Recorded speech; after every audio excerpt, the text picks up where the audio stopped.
नमस्कार, मैं हूँ आरती और आप देख रहे हैं प्रदुभाषी की खास पेशकश नेशनल बुलेटिन, जिसमें हम आपको बताएंगे हमारे देश समाज से जुड़ी आज की वह तमाम बड़ी खबरें जो आपको जानना जरूरी है। तो चलिए शुरू करते हैं आज की बड़ी खबरों का रिवीजन।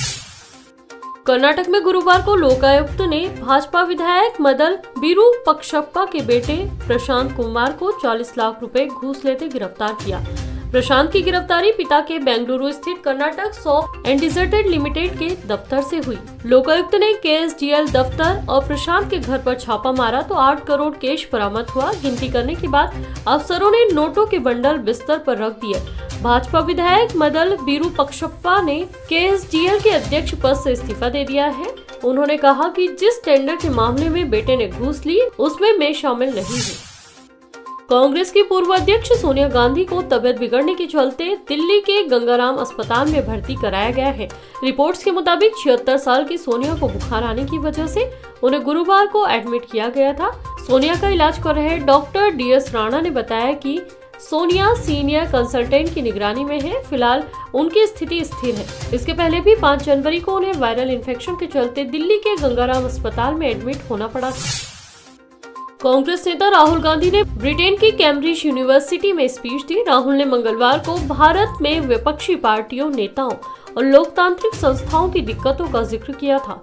राहुल ने कहा, मेरे फोन की जासूसी होती है, विपक्ष के खिलाफ केस दर्ज किए जाते हैं। भारत में विपक्षी नेता के तौर पर यहाँ एक ऐसा दबाव है जो लगातार झेलना पड़ता है। राहुल की स्पीच का वीडियो सेम पित्रोदा ने शेयर किया है। राहुल के इस बयान पर भाजपा ने एतराज जताया है। केंद्रीय मंत्री अनुराग ठाकुर ने कहा, राहुल विदेशी धरती पर भारत को बदनाम कर रहे हैं। आबकारी नीति घोटाले को दिल्ली के CM अरविंद केजरीवाल भले ही फर्जीवाड़ा मान रहे हैं, पर मामले की जांच कर रही CBI टीम जिस तरह डिजिटल और फॉरेंसिक सबूत जुटा रही है, इससे भविष्य में केजरीवाल सरकार की मुसीबत बढ़ सकती है। मनीष सिसोदिया से रिमांड में पूछताछ के बाद अब मुख्यमंत्री अरविंद केजरीवाल को भी CBI ED के दफ्तर बुलाया जा सकता है। ऐसी जानकारी है कि इस मामले में जांच टीम को पुख्ता सबूत मिले हैं। केंद्रीय मंत्री अमित शाह ने शुक्रवार को कर्नाटक में कहा कि पूर्वोत्तर हो या चाहे यूपी, हर तरफ PM मोदी का जादू चल रहा है। इस दौरान उन्होंने त्रिपुरा, मेघालय और नागालैंड विधानसभा के चुनाव के नतीजों का जिक्र करते हुए कांग्रेस पर निशाना साधा। शाह ने कहा कि गुरुवार को ही 3 राज्यों में कांग्रेस का सूपड़ा साफ हो गया। वह ऐसे हारे कि दूरबीन लेकर भी दिखाई नहीं पड़ रहे हैं। राहुल गांधी के नेतृत्व में कांग्रेस का स्तर दिन प्रतिदिन गिरता जा रहा है। वे बीदर में एक जनसभा को संबोधित कर रहे थे। नासिर जुनैद हत्याकांड से सुर्खियों में आया मोनू मानेसर हरियाणा से नेपाल भाग गया है। राजस्थान पुलिस ने इसका खुलासा किया है।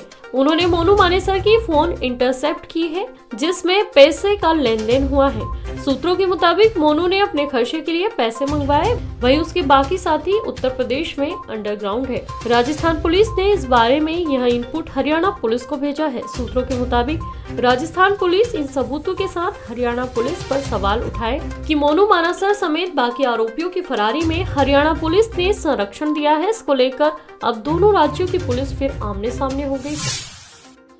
एक तरफ लोकसभा चुनाव 2023 के लिए विपक्षी पार्टियां एकजुट होने की मुहिम चला रही है, वहीं तृणमूल कांग्रेस ने विपक्षी एकजुटता की इस मुहिम से खुद को अलग कर दिया है। पश्चिम बंगाल की मुख्यमंत्री ममता बनर्जी ने लोकसभा चुनाव अकेले लड़ने का फैसला किया है। उन्होंने गुरुवार को कहा कि हम 2024 का चुनाव अकेले लड़ेंगे, किसी भी राजनीतिक दल के साथ गठबंधन नहीं करेंगे। TMC का गठबंधन जनता के साथ होगा। RSS प्रमुख मोहन भागवत ने हिंदू धर्म ग्रंथों की दोबारा समीक्षा करने की बात कही है। उन्होंने कहा कि हमारे यहाँ पहले ग्रंथ नहीं थे, हमारा धर्म मौखिक परंपरा से चलता आ रहा है। बाद में ग्रंथ इधर उधर हो गए और कुछ स्वार्थी लोगों ने ग्रंथ में कुछ घुसाया जो गलत है। उन ग्रंथों परंपराओं के ज्ञान की फिर एक बार समीक्षा जरूरी है। भागवत का यह बयान नागपुर के कान्होली बारा में आर्यभट्ट एस्ट्रोनॉमी पार्क के उद्घाटन के दौरान हुआ। पहले हमारे यहाँ ग्रंथ नहीं थे, मौखिक परंपरा से चला।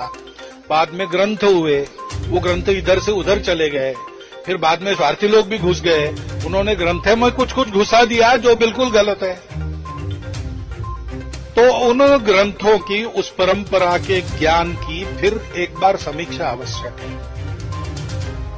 समीक्षा के बाद जो इस कसौटी पर टिकेगा कि वो विज्ञान है और धर्म है दोनों, वो विज्ञान है और लाभकारक ज्ञान है, उससे मनुष्य जाति का लाभ हो सकता है। उसके लिए आवश्यक एक अनुशासन है, उस अनुशासन सहित उस विज्ञान को लोगों के सामने अपने को लाना पड़ेगा। उमेश पाल हत्याकांड के बाद से प्रयागराज में आरोपियों और उनके करीबियों के मकानों पर अवैध निर्माण हटाने की कार्रवाई जारी है। शुक्रवार को प्रयागराज विकास प्राधिकरण की टीम असरौली इलाके में 3 जेसीबी और एक पोकलैंड मशीन लेकर पहुंची है। यहां पर अतीक अहमद के फाइनेंसर माशूक प्रधान उर्फ माशूकुद्दीन के घर को गिराया जा रहा है। जिस मकान को गिराया जा रहा है उसकी कीमत करीब 3 करोड़ रुपए बताई जा रही है। माशूक सीधे तौर पर उमेश पाल हत्याकांड से नहीं जुड़ा है, लेकिन उसके खिलाफ 40 से ज्यादा केस दर्ज है।